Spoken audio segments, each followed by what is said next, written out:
அவங்க சொல்றாங்க, நீங்க மீட்கப்பட்டபடியினால் நீங்கள் நினைத்தால் மிகவும் பண்புள்ளவர்களாக இருக்க முடியும்.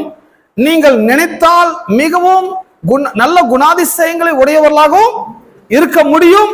ஏனென்றால் உங்களுக்கு அப்படியெல்லாம் இருக்கக்கூடிய தகுதி உங்களுக்கு உண்டாகி இருக்கிறது. மீட்பின் மூலமாக, ரட்சிப்பின் மூலமாக உங்களுக்கு அப்படிப்பட்ட குணாதிசயத்தை எல்லாம் உடையவர்களாக இருக்கக்கூடிய ஆற்றல் உங்களுக்கு உண்டாகி இருக்கிறது.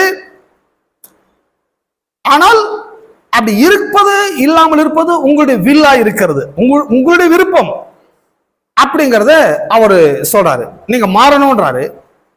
பாருங்க, இந்த 3-4 அதிகாரங்கள் பவுல் கிறிஸ்டியன்ஸ் கேரக்டர்ஸ் பற்றி பேசுறாரு, கிறிஸ்டியன்ஸ் ஆட்டிடியூட்ஸ் பற்றி பேசுறாரு. கேரக்டர்ஸ்னா அவருடைய நடவடிக்கைகள், பண்புகள், குணாதிசயம்.